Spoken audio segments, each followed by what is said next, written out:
Lecture 30 की शुरुआत करते हैं और टॉपिक का नाम रहेगा हेमरूल आंदोलन। हेमरूल आंदोलन और बिहार मुझे पढ़ना है। ये टॉपिक नंबर 9 है, हेमरूल आंदोलन और बिहार। तो थोड़ा सा इसका इंट्रोडक्शन पढ़ लेते हैं। हेमरूल आंदोलन की स्थापना अप्रैल 1916 में, ये तिलक का हेमरूल आंदोलन है, अप्रैल 1916 में पुणे में किया गया था।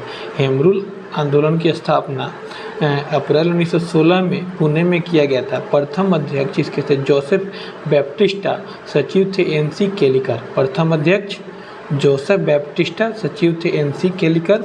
अब उधर आते हैं बेसेंट का जो था, एनी बेसेंट का सचिव थे इसके जॉर्ज अरुंडेल। स्थापना सितंबर 1916, ठीक है, सचिव थे इसके जॉर्ज अरुंडेल।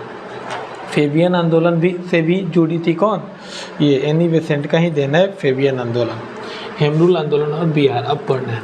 चलो, तो बांकीपुर पटना में हेमरूल का एक शाखा स्थापित होता है जो 16 दिसंबर 1916 में इसकी स्थापना होती है। अध्यक्ष इसके कौन थे, मजहरुल हक, ठीक है। स्थापना कब, 16 दिसंबर 1916। अध्यक्ष मजहरुल हक। उपाध्यक्ष में थे सरफराज हुसैन, पूर्णेंदु नारायण सिन्हा। उपाध्यक्ष में कौन थे, सरफराज हुसैन, पूर्णेंदु नारायण सिन्हा। सचिव थे चंद्रवंशी सहाय। सचिव कौन थे, चंद्रवंशी सहाय। और बैजनाथ नारायण सिंह। और कौन थे, बैजनाथ नारायण सिंह। तो स्थापना 16 दिसंबर 1916। अध्यक्ष मजहरुल हक, उपाध्यक्ष सरफराज हुसैन, पूर्णेंदु नारायण सिन्हा, सचिव चंद्रवंशी सहाय, बैजनाथ नारायण सिंह। नेतृत्वकर्ता बिहार, जैसे मुजफ्फरपुर में से नेतृत्व कर रहे थे इस आंदोलन का जनकधारी प्रसाद, मुजफ्फरपुर से जनकधारी प्रसाद, सारण से बजरंग सहाय और तरनी प्रसाद सिन्हा। सारण से हेमरूल आंदोलन का नेतृत्व करता बजरंग सहाय और तरनी प्रसाद सिन्हा। 2 बार एनी बेसेंट बिहार आई थी, 18 अप्रैल 1918 को और 25 जुलाई 1918 को। 18 अप्रैल 1918 को और 25 जुलाई 1918 को, ठीक है। अब अगला टॉपिक हो गया वो ख़त्म। टॉपिक नंबर 10, चंपारण सत्याग्रह और बिहार। भारत में गांधी जी का पहला सत्याग्रह था। ये जो सत्याग्रह था वो 3/20 यानी 3 कठिया व्यवस्था के खिलाफ था। 1916 के लखनऊ अधिवेशन में राजकुमार शुक्ल ने इस पर ध्यान आकर्षण करने का काम करवाया था, ठीक है। और बजकिशोर प्रसाद का कहना क्या था कि एक समिति का गठन किया जाए इसकी जांच के लिए, ठीक है, एक समिति का गठन किया जाए इसकी जांच के लिए, बजकिशोर प्रसाद का कहना था। राजकुमार शुक्ल के आग्रह पे 10 अप्रैल को महात्मा गांधी मोतिहारी पहुंचते हैं। मोतिहारी अर्थात चंपारण, वहाँ अमलोआ गांव था, एक अमोलवा गांव था, वहाँ संत राउत के घर रुकते हैं कौन, महात्मा गांधी। 11 अप्रैल को ये क्या करते हैं, बिहार प्लांट एसोसिएशन के जो मंत्री हैं उनसे मुलाकात करते हैं 11 अप्रैल को।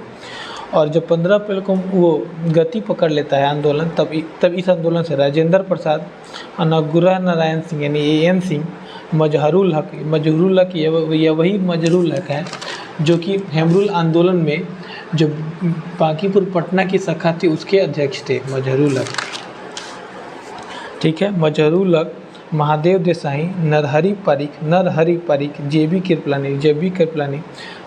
फिर से एक बार कौन कौन जुड़े थे, राजेंद्र प्रसाद, AN सिंह, मजहरुल हक। यही हेमरूल आंदोलन की जो वो पटना यानी बांकीपुर की जो शाखा थी उसके ये अध्यक्ष थे, मजहरुल हक, महादेव देसाई, नरहरि पारिक, JB कृपलानी। चंपारण के उस समय DM थे W हैकॉक और तत्कालीन लेफ्टिनेंट गवर्नर थे एडवर्ड से क्या करते हैं, महात्मा गांधी 10 जून को मिलते हैं और ये एडवर्ड महात्मा गांधी को बातों को सुनता है और एक कृषि समिति के गठन करता है, जिसमें अध्यक्ष थे FG सलाई की अध्यक्षता में कृषि समिति बनाई जाती है, जिसमें टोटल 7 मेंबर रहते हैं। तो अध्यक्ष तो FG सलाई हो गए और अन्य 6 मेंबर में गांधी जी हो गए, DJ रीड हो गए, राजा हरिप्रसाद हो गए, LC अडामी हो गए, जी रैनी हो गए, नारायण सिंह। फिर से अध्यक्ष हो गए FG सलाई, गांधी जी, DJ रीड, राजा हरिप्रसाद, LC अडामी, जी रैनी, नारायण सिंह। 3 कठिया प्रणाली को समाप्त कर दिया जाता है 4 मार्च 1918 को।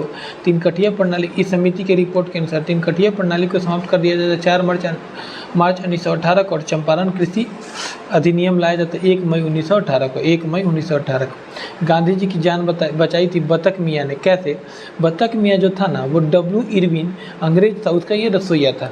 तो ये मना कर दिया था बतख मियाँ, जहर मिला दूध देने से इनकार कर दिया था गांधी जी को।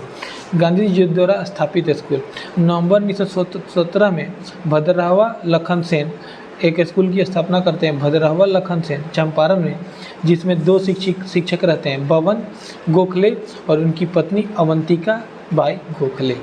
ठीक है, नवंबर 1917 में गांधी जी भद्रहवा लखन सेन, चंपारण जिला में एक स्कूल स्थापित करते हैं, जिसमें 2 शिक्षक रहते हैं, बबन गोखले और उनकी पत्नी अवंतिका बाई गोखले। और एक और स्कूल नवंबर 1917 में ही करते हैं, कस्तूरबा सेवा केंद्र भितरिहवा आश्रम में, कस्तूरबा सेवा केंद्र भितरिहवा आश्रम में। राजकुमार शुक्ल का गांव था मुरली भरावा, पश्चिमी चंपारण। राजकुमार शुक्ल का गांव था मुरली भरावा, पश्चिमी चंपारण।